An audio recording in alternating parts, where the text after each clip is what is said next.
کہ یہ واقعہ کیسے رونما ہوا جو فائرنگ ہوئی آج قافلے کے اوپر ڈپٹی کمشنر کے، اور یہ کس قبیلے کے لوگ تھے جنہوں نے یہ سارا واقعہ کیا، اور یہ کیسے ہوا یہ واقعہ؟ جی بالکل، آج جو کانوائے جانا تھا پاڑا چنار کی طرف، اس کے لیے انتظامات کیے جا رہے تھے۔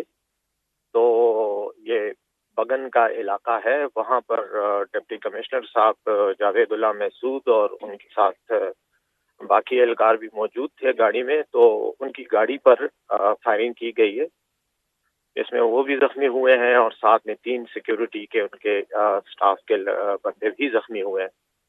تو جہاں تک اب ان کا تعلق ہے، وہ یقیناً شرط پسند ہی ہیں جنہوں نے یہ حرکت کی ہے، کیونکہ مین جو وجہ تو ایسے کوئی بظاہر تو کوئی وجہ نہیں ہے، کیونکہ امن معاہدہ ہو گیا تھا اور تمام جتنے بھی متعلقہ قبائل تھے، متعلقہ فریقین تھے، سب نے اس پر سائن کیے اور بالکل یہ ضمانت دی تھی کہ راستے میں کسی قسم کی ایسی حرکت نہیں کی جائے گی جس سے امن و امان کو خطرہ لاحق ہو۔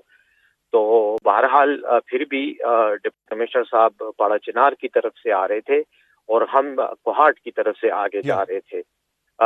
اسی جگہ پر پہنچے تو یہاں پر فائرنگ ہوئی اور کچھ لوگ سڑک پہ نکل آئے، مسلح تھے، اور انہوں نے بس بلا اشتعال بغیر کسی وجہ کے فائرنگ کی ہے۔ جوابی فائرنگ بھی ہوئی ہے جس میں رپورٹڈلی کچھ لوگ زخمی ہوئے ہیں، لیکن اس وقت چونکہ ساری توجہ ڈپٹی کمشنر صاحب اور ان کے ساتھ جو زخمی اہلکار ہیں ان کی صحت یابی پر ہے، تو فی الحال جو ہے وہ میرے پاس تو ان شرپسندوں کے بارے میں معلومات نہیں ہے، لیکن انشاءاللہ جلدی پتہ چل جائے گا اور پھر ان کے خلاف جو بھی کارروائی قانون کے تو کیا تحت ہے وہ کوئی انشاءاللہ کی تفصیلات جائے گی۔ سامنے آ سکی ہے اب تک کہ یہ کون سا گروپ تھا جس نے یہ فائرنگ کی؟ کیا یہ حاجی کریم کا گروپ تھا کہ جنہوں نے فائرنگ کی، جنہوں نے امن معاہدے پر دستخط بھی نہیں کیے تھے؟ کیا ایسا ہی ہے؟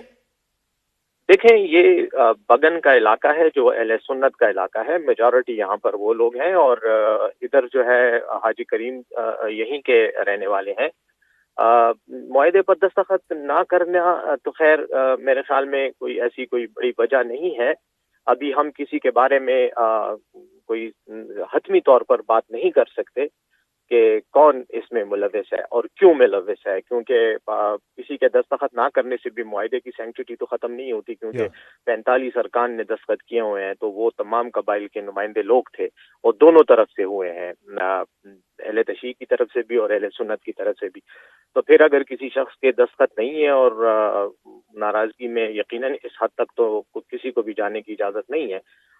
بہرحال ہم اس وقت کسی پر الزام لگانے کی بجائے سمجھتے ہیں کہ جس نے بھی کیا ہے اس نے اس معاہدے کو سبوتاژ کرنے کی اور معاملے کو اور امن کو کی حالت جو ہے اس کو خراب کرنے کی کوشش کی ہے، تو یقیناً اس کے خلاف سنجیدہ طریقے سے بھرپور کارروائی کی جائے گی، اور وہ پروسیس سٹارٹ ہو چکا ہے۔ لیکن اس وقت ہم صرف اور صرف جو زخمی اہلکار ہیں ان کی صحت یابی کے لیے فکر مند ہیں، اللہ انہیں صحت دے، اور جیسی اس مسئلے سے ہم فارغ ہوتے ہیں تو تو انشاءاللہ پارا دوسری چنار طرف کی سے یہ جو بات۔ روڈ ہے، ٹل پارا چنار روڈ، اس کی اوپننگ کے حوالے سے جو کوشش تھی، یہ کوشش کتنی ایفیکٹ ہوئی ہے آج کے اس اٹیک سے؟ اور اب یہ روڈ کیا مزید بند رہے گی یا کب تک اسے کھولا جائے گا دوبارہ سے؟ دیکھیں، روڈ تو کھولنے ہی کے لیے اور پاڑا چنار تک امدادی سامان پہنچانے کے لیے ہی یہ قافلہ جا رہا تھا، اور اس میں خاصی بڑی تعداد میں گاڑیاں تھیں۔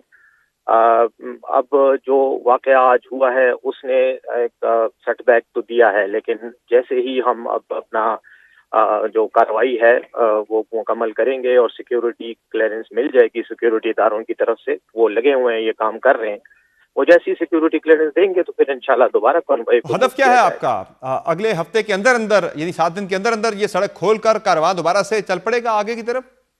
دیکھیں، میں تو اگلے ہفتے کی بجائے ایز سون ایز پاسبل کہوں گا کہ جتنا جلدی بھی ہمیں یہ سیکیورٹی کا وہ مل جائے گا، کلیئرنس مل جائے گی تو ہم کریں گے، اور یہ کوئی ایسا کوئی میں سمجھتا ہوں کہ بہت بڑا واقعہ نہیں ہے، حالانکہ یقیناً اس واقعے نے اس پورے عمل کو متاثر ضرور کیا ہے۔ آج جو کانوائے جانا تھا اس کو روک دیا گیا ہے، لیکن بہرحال ہم پھر بھی بالکل کمٹمنٹ کے ساتھ پاڑا چنار میں جو ہمارے بھائی ہیں ان کو سامان پہنچانا ہماری ذمہ داری ہے، اور انشاءاللہ ہم پہنچا کر بالکل۔ رہیں گے، لیکن اب ان حالات میں مزید رسک لینے کی گنجائش نہیں ہے، اس لیے سیکیورٹی کلیئرنس کیا جا رہا ہے. سیکورٹی ادارے اس میں مصروف ہیں. جیسے ہی کلیئرنس ملے گی تو بس پھر ہم اپنا کانوائے کو تو دوبارہ بیرسٹر موو صاحب کریں صاحب گے. آج یہی کا جو صحیح ہے. واقعہ ہے اس سے کرم معاہدہ تو متاثر نہیں ہوگا؟ دیکھیں اصولی طور پر تو معاہدہ ایک بہت بڑی اچیومنٹ ہے, ایک بڑی بریک تھرو تھی, اور بالکل. اس پر میں سمجھتا ہوں کہ پورے علاقے میں لوگ مطمئن بھی ہیں, خوش بھی ہیں. لیکن ظاہر ہے کہ کچھ شرپسند لوگ ایسے ہوتے ہیں جنہیں امن سے زیادہ بدامنی میں فائدہ ہوتا ہے. تو میں تو یہی سمجھتا ہوں کہ یہ انہی شرپسندوں کی کارستانی ہے. اب یہ کون ہے, ان کی آئیڈینٹی اور انہوں نے یہ واقعی حرکت کیوں کی, کیسے کی, یہ تمام چیزیں انشاءاللہ عنقریب ہم تفتیش کے بعد اور تحقیق کے بعد انشاءاللہ قوم کے تو سامنے شناخت پیش کے کریں. بعد جن لوگوں نے اٹیک کیا ان کے خلاف کس طرح کی کارروائی ہوگی؟ کیا لوکل لیول پر کوئی آپریشن ہوگا یا پورے علاقے کو ڈی ویپنائز کرنے کے لیے کوئی ایکٹیویٹی یا کوئی کارروائی ہوگی؟ دیکھیں ابھی انتظامیہ اور حکومت جو ہے وہ ہم سب اسی ڈسکشن میں سارا دن لگے رہے ہیں, وہیں پر ہی ہیں, اور اسی تمام جو واقعہ ہے اس کے تمام پہلوؤں کا جائزہ لے کر سیکیورٹی کے انتظامات کا بھی جائزہ لیں گے, اور ان کے خلاف جو لیگل کارروائی ہے اور جو ایڈمنسٹریٹو ایکشن ہے جو لینا ہے تو وہ لیں گے نا. مطلب اس پہ ابھی کام ہو رہا ہے تو اسیسمنٹ کر رہے ہیں, اور اس کے بعد انشاءاللہ کام وہ کریں گے. میں آپریشن کی بات تو نہیں کروں گا, لیکن یہ ہے کہ جو لوگ ہیں اس واقعے میں ملوث ان کے خلاف یقین قانونی کارروائی کی جائے گی, اور جس حد تک بھی جانا پڑا انشاءاللہ جائیں گے, ان کو کیفر کردار تک پہنچائیں گے تاکہ آئندہ بھی کسی کو ایسے حرکت کرنے کی ضرورت نہ ہو سکے.